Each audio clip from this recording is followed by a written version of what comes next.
안녕하세요. 삶의 지혜와 깊은 울림을 나누는 시간입니다. 오늘 여러분의 마음에 하나님의 따스한 위로가 가득하기를 소망합니다. 혹시 이 귀한 말씀을 더 많은 이들과 나누고 싶으시다면 구독과 좋아요를 통해 주님의 은혜를 전파하는 통로가 되어 주십시오.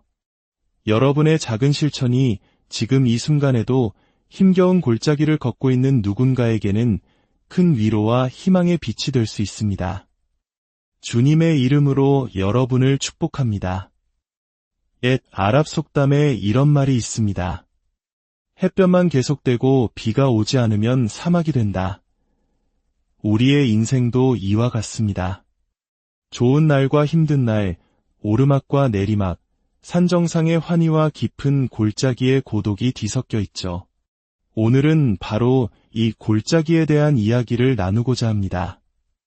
우리 인생의 가장 어두운 날들, 그 깊은 골짜기 속에서 우리와 함께 하시는 하나님에 대해 묵상하는 시간을 갖겠습니다. 우리는 지난 시간 동안 시편 23편의 말씀을 함께 외워왔습니다.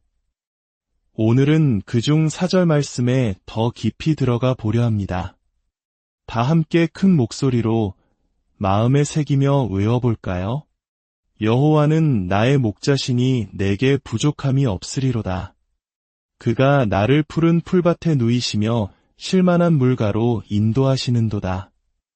내 영혼을 소생시키시고 자기 이름을 위하여 위의 길로 인도하시는도다.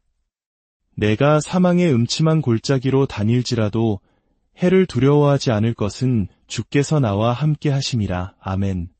참으로 위로가 되는 말씀입니다. 여기서 사망의 음침한 골짜기라는 구절이 나옵니다. 실제로 이스라엘에는 사망의 그림자 골짜기라고 불리는 깊은 협곡이 있습니다. 다윗 왕도 양을 치던 시절 수없이 그곳을 지나다녔을 겁니다. 이 협곡은 바닥이 매우 좁고 양옆의 절벽 높이가 무려 250m에 달하는 곳도 있습니다.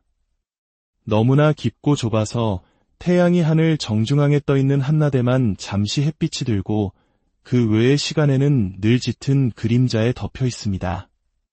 상상만 해도 칠흑 같은 어둠이 느껴지는 곳입니다. 다윗은 바로 그곳을 걸으며 이렇게 고백한 것입니다. 내가 사망의 음침한 골짜기로 다닐지라도 해를 두려워하지 않을 것은 주께서 나와 함께 하심이라. 오늘 이 골짜기라는 단어는 우리에게 깊은 질문을 던집니다. 과연 하나님은 우리 삶의 골짜기에서도 함께 하시는 분일까요? 지금으로부터 약 2900년 전 이스라엘에 아합이라는 왕이 있었습니다. 당시 강대국이었던 아람의 왕이 32개의 동맹국을 이끌고 이스라엘을 침공했습니다. 수적으로 엄청난 열세였지만 하나님께서는 기적적으로 이스라엘에게 승리를 안겨주셨습니다. 패배를 맛본 아람 왕과 그의 장군들은 1년 뒤 다시 이스라엘을 침공할 계획을 세웁니다. 그들은 지난 전투를 복귀하며 패배의 원인을 분석했습니다. 그리고 이런 결론을 내렸죠. 열왕기상 20장에 그들의 대화가 기록되어 있습니다. 이스라엘의 신은 산의 신이다. 그래서 우리가 산지에서 싸웠기 때문에 그들에게 진 것이다. 그러니 이번에는 평지, 즉 골짜기에서 싸우자. 그곳은 그들의 신이 힘을 쓰지 못하는 곳이니 우리가 반드시 이길 것이다. 그들은 이스라엘의 하나님을 단지 산의 신으로만 여겼던 것입니다. 그들은 새로운 전략에 따라 거대한 군대를 이끌고 다시 쳐들어왔습니다. 성경은 당시 상황을 이렇게 묘사합니다. 아람 군대는 온들에 가득했으나 이스라엘 자손은 심히 적어 두 무리의 염소떼 같더라. 수만 명의 대군 앞에 이스라엘의 7천 군사는 그야말로 바람 앞의 등불과 같았습니다. 모두가 패배를 직감한 그 순간 하나님께서 말씀하십니다. 아람 사람이 나를 가리켜 산의 신이여 골짜기의 신은 아니라 하는도다.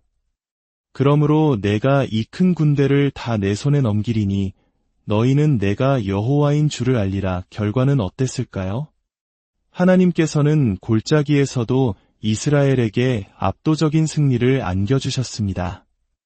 이를 통해 하나님은 단지 산정상, 즉 우리 삶의 좋은 순간에만 함께 하시는 분이 아니라 가장 깊고 어두운 골짜기, 우리 삶의 힘든 순간에도 함께 하시는 분임을 분명히 보여주셨습니다. 성경에서 골짜기는 실제 지형을 의미하기도 하지만 동시에 우리 인생의 어렵고 힘든 시기를 상징하는 은유로 사용됩니다. 고난의 골짜기, 눈물의 골짜기처럼 말이죠. 사실 우리의 삶은 산 정상보다 골짜기에서 보내는 시간이 더 많습니다. 산 정상에서는 멋진 풍경을 볼 수 있지만 그 순간은 짧고 드물게 찾아옵니다.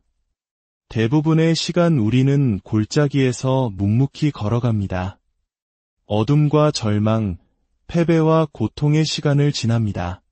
바로 그곳에서 하나님은 말씀하십니다.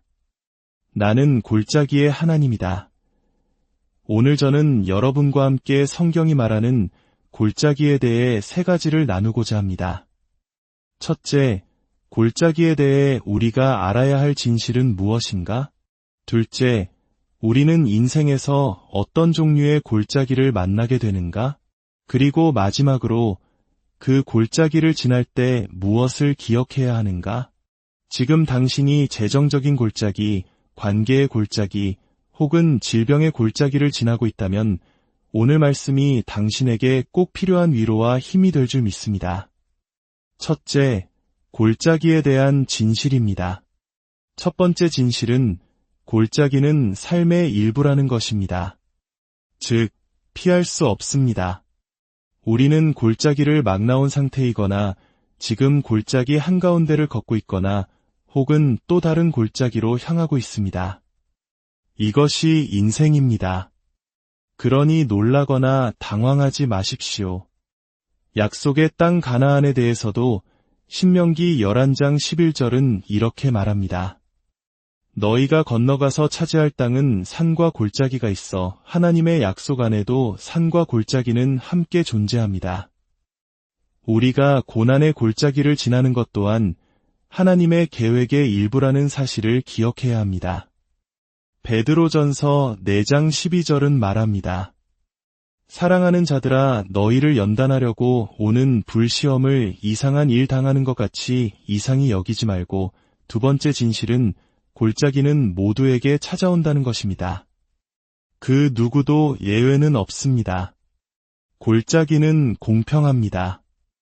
선한 사람에게 나쁜 일이 일어나기도 하고 악한 사람에게 좋은 일이 생기기도 합니다. 시편 34편 19절은 말합니다. 의인은 고난이 많으나 여호와께서 그의 모든 고난에서 건지시는도다. 예수 믿는다고 해서 고난이 면제되는 것은 아닙니다. 예수님께서도 마태복음 5장 45절에서 하나님이 그 해를 악인과 선인에게 비추시며 비를 의로운 자와 불의한 자에게 내려주심이라고 말씀하셨습니다. 세 번째 진실은 골짜기는 예고 없이 찾아온다는 것입니다. 우리는 골짜기를 계획하거나 시간을 정할 수 없습니다. 문제는 항상 우리가 준비되지 않았을 때, 시간이 없을 때 가장 곤란한 순간에 찾아옵니다. 한국인이라면 누구나 공감할 것입니다. IMF 외환위기나 세월호 참사, 예기치 못한 사고처럼 우리의 삶은 단 한 통의 전화, 한순간의 사건으로 완전히 뒤바뀔 수 있습니다. 잠언 27장 1절은 경고합니다. 너는 내일 일을 자랑하지 말라. 하루 동안에 무슨 일이 일어날는지 내가 알 수 없음이니라. 그렇다면 우리가 인생에서 마주하게 될 골짜기에는 어떤 것들이 있을까요? 성경은 우리에게 몇 가지 대표적인 골짜기를 보여줍니다. 첫 번째는 시딤 골짜기입니다. 창세기 14장에 등장하는 이 골짜기는 실패의 골짜기를 상징합니다. 이곳에서 소돔과 고모라의 왕들은 적군에게 쫓기다 끈적끈적한 역청 구덩이에 빠져 허우적거렸습니다. 책임을 회피하고 도망치다가 미끄러지고 넘어져 결국 헤어나올 수 없는 수렁에 빠져버린 것입니다. 혹시 당신의 삶에도 이런 시딤이 있습니까? 마주해야 할 갈등을 피해 도망치다가 더 깊은 문제의 수렁에 빠져버린 경험 말입니다. 공개적인 실패로 인해 수치심과 당혹감에 빠져 있는 곳, 그곳이 바로 당신의 시딤 골짜기입니다. 그러나 기억하십시오. 당신이 어떤 구덩이에 빠져 있든 예수 그리스도는 당신을 건져내실 수 있습니다. 두 번째는 에스골 골짜기입니다. 민수기 13장에 나오는 이 골짜기는 두려움의 골짜기를 상징합니다. 모세가 보낸 12명의 정탐꾼이 약속의 땅을 엿본 곳입니다. 그곳은 실로 젖과 꿀이 흐르는 풍요로운 땅이었습니다. 포도 한 송이가 어찌나 크던지 두 사람이 막대기에 꿰어 메고 와야 할 정도였습니다. 하지만 10명의 정탐꾼은 그 땅의 풍요로움보다 그곳에 사는 거인들을 보고 두려움에 떨었습니다. 그들은 스스로 보기에도 우리가 메뚜기 같았다고 고백합니다. 그들은 눈앞의 기회를 장애물로 보고 주저앉았습니다. 당신의 에스골 골짜기는 어디입니까? 하나님께서 당신에게 가라고 하신 길 앞에서 거인 같은 문제 때문에 두려워하며 나아가지 못하고 있는 영역은 없습니까? 믿음으로 전진할 것인가, 두려움에 후퇴할 것인가를 결정해야 하는 곳. 그곳이 바로 에스골 골짜기입니다. 세 번째는 엘라 골짜기입니다. 사무엘상 17장에 나오는 이곳은 갈등의 골짜기입니다. 바로 소년 다윗이 거인 골리앗과 맞서 싸운 장소입니다. 이스라엘 군대와 블레셋 군대가 이 골짜기를 사이에 두고 서로 대치하며 고함치고 조롱했습니다. 마치 오늘날 어떤 부부나 가족의 모습처럼 서로 자신의 입장만 고수하며 한치의 양보도 없이 팽팽하게 맞서 있는 상황입니다. 당신의 삶에 거인처럼 버티고 서서 당신을 위협하는 골리앗은 무엇입니까? 해결되지 않는 갈등, 끊임없는 반대와 마주하며 지쳐있는 곳. 그곳이 바로 당신의 엘라 골짜기입니다. 네 번째는 바가 골짜기입니다. 시편 84편에 언급된 이 골짜기는 슬픔과 메마름의 골짜기입니다. 바가라는 말 자체가 눈물을 의미합니다. 이곳은 순례자들이 예루살렘으로 가기 위해 반드시 통과해야 했던 건조하고 척박한 광야였습니다. 아무것도 자라지 않고 어떤 열매도 맺지 못하는 오직 눈물만이 가득한 곳입니다. 당신의 삶이 지금 그렇습니까? 기쁨도 에너지도 모두 말라버리고 슬픔과 상실감에 잠겨 눈물만 흘리고 있는 곳. 그곳이 바로 당신의 바가 골짜기입니다. 하지만 성경은 놀라운 약속을 들려줍니다. 그들이 눈물 골짜기로 지나갈 때에 그곳에 많은 샘이 있을 것이며 이른 비가 복을 채워주나이다. 그들은 힘을 얻고 더 얻어 나아가 시온에서 하나님 앞에 각기 나타나리이다. 하나님은 우리의 눈물을 사용하셔서 메마른 땅에 생명의 샘이 솟아나게 하시는 분입니다. 그렇다면 이 모든 골짜기를 지날 때 우리는 무엇을 기억해야 할까요? 시편 23편 4절 말씀이 그 답을 줍니다. 첫째, 나는 혼자가 아니다. 하나님께서 나와 함께 하신다. 는 사실을 기억해야 합니다. 내가 사망의 음침한 골짜기로 다닐지라도 해를 두려워하지 않을 것은 주께서 나와 함께 하심이라. 여기서 중요한 두 단어는 다닐지라도와 주께서입니다. 우리는 골짜기에 머무는 것이 아니라 지나갑니다. 골짜기는 영원하지 않습니다. 그리고 그 길을 혼자 걷는 것이 아니라 주께서 함께 걸으십니다. 사망의 음침한 골짜기에서 그림자라는 단어에 주목해 보십시오. 그림자는 실체보다 더 커 보일 때가 많습니다. 하지만 그림자는 우리를 해칠 수 없습니다. 트럭의 그림자에 치여 다치는 사람은 없습니다. 더 더 중요한 사실은 빛이 없으면 그림자도 생길 수 없다는 것입니다. 당신의 삶에 드리워진 어두운 그림자는 역설적으로 당신의 삶에 빛이 존재한다는 가장 강력한 증거입니다. 두려움의 그림자가 엄습할 때 그림자의 등을 돌려 빛이신 예수 그리스도를 바라보십시오. 터널을 지날 때 출구의 빛을 바라보며 나아가듯 우리 삶의 빛이신 주님을 바라볼 때 우리는 어둠을 이겨낼 수 있습니다. 둘째, 하나님께서는 내 인생의 골짜기에 선한 목적을 가지고 계신다. 는 사실을 기억해야 합니다. 하나님은 선하신 분이며 악을 행하실 수 없습니다. 우리가 겪는 고통 속에서도 하나님은 선한 계획을 이루어 가십니다. 로마서 5장은 말합니다. 우리가 환난 중에도 즐거워하나니 이는 환난은 인내를, 인내는 연단을, 연단은 소망을 이루는 줄 알미로다. 하나님은 골짜기를 통해 우리의 인격을 빚으시고 그 어떤 것으로도 살 수 없는 영원한 가치를 만들어 가십니다. 호세아 2장 15절은 이렇게 약속합니다. 아골 골짜기로 소망의 문을 삼아 주리니 하나님은 고난의 골짜기를 소망의 문으로 바꾸시는 분입니다. 셋째, 그 보상은 영원할 것이라는 사실을 기억해야 합니다. 이 땅에서의 삶이 이야기의 끝이 아닙니다. 실패, 두려움, 갈등, 슬픔의 골짜기 속에서도 믿음을 지킨 당신을 위해 영원한 상급이 예비되어 있습니다. 고린도 후서 4장 17절은 말합니다. 우리가 잠시 받는 환난에 경한 것이 지극히 크고 영원한 영광에 중한 것을 우리에게 이루게 함이니 우리가 천국에 도착하는 순간 이 땅의 모든 고통은 아주 잠시 스쳐 지나간 가벼운 것에 불과했음을 깨닫게 될 것입니다. 사랑하는 여러분, 신자와 불신자의 차이는 고난의 그림자가 있고 없음이 아닙니다.